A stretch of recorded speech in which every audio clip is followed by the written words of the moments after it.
Anda pasti semua sudah terinform bahwa efek tekanan yang dipakai pemerintah komunis Tiongkok yang bernama Common Prosperity kepada pengusaha Tiongkok aliran kapitalis yang dimiskinkan atau diambil alih sebagian besar saham mereka dan kepemilikan mereka untuk didistribusikan ke rakyat yang kesenjangan kemiskinannya semakin tajam, membuat banyak pengusaha Tiongkok dan Hong Kong hijrah keluar Tiongkok. Kemudian akan menyerangnya Tiongkok ke Taiwan, membuat data center dunia seperti Facebook, Amazon, Netflix, dan lain sebagainya yang berada di Taiwan akan ditarik semua keluar Taiwan. Di sisi lain, di dunia semakin banjir uang karena banyak negara cetak duit seperti Tiongkok, Jerman, Inggris, Jepang, dan tak ketinggalan terbesar dan terbanyak dalam 20 bulan terakhir adalah Amerika. Yang kasihan Indonesia, di mana pemahaman kuantitatif easingnya itu bukan printing money, tetapi dilonggarkan kredit banknya. Kasihan deh mikirnya kayak gitu. Jadi kurang deh uangnya, jadi ngutang aja. Dan efek banjirnya tadi, uang dari banyak negara nggak seujung kuku datang ke Indonesia dengan murah, karena semuanya yang mencetak duit aliansi politik luar negerinya adalah ke barat, nggak ke negeri tirai bambu orientasinya, versi negara tetangga yang memuja negara oriental. Maka banyak sekali yang melakukan pekerjaan pivoting bisnisnya ke safe haven country. Siapa safe haven country tersebut? Siapa lagi kalau bukan Singapura? Kapitalis Tiongkok, Hong Kong, dan Taiwan pindah besar-besaran ke Singapura saat ini.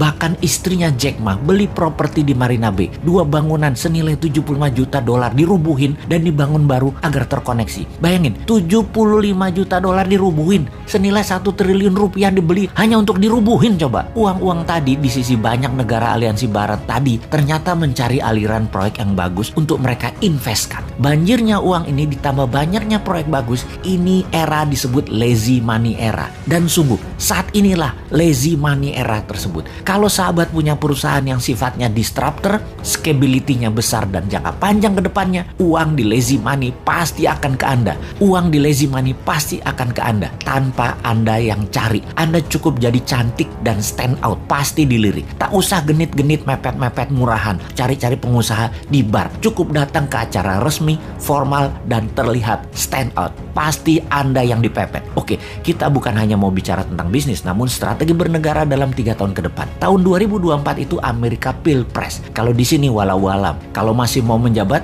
bisa di amendement itu undang-undang, ya bisa ditambah 3 tahun. Ya bisa juga, atau 3 kali masa jabatan Pilpres dengan calon tunggal yang incumbent saat ini. Ya bisa juga, atur Jongana punya proyek itu. Amerika tetap Pilpres. Trump dan Partai Republik tetap ngotot, dan Demokrat semuanya lucunya kemungkinan besar adalah calonnya wanita semua. Dari Demokrat, Nancy Pelosi, Hillary Clinton, Kamala Harris, Nikki Haley. Dan agar selalu sontoloyo seperti analisa ngawur beberapa tahun yang lalu, Trump mau menjadikan Ivanka. Maka jangan-jangan dari sisi Republik yang dicalonkan adalah Ivanka Trump, jadi cewek ketemu cewek. Dan cewek-cewek inilah akan rebutan jabatan presiden di tahun 2024 di Amerika. Pasti seru. Di Tiongkok, ketika bulan lalu Xi Jinping banyak ganti petinggi angkatan darat, jangan-jangan ada gerakan anti Xi Jinping. Ditambah para kapitalis Tiongkok yang gerah dengan Common Prosperity-nya mulai bergerak, membuat ekonomi Tiongkok resesi karena pemerintah Tiongkok, pemerintah komunis Tiongkok harus membail out Evergrande. Apapun itu, kok kita melihat peluang yang banyak ya?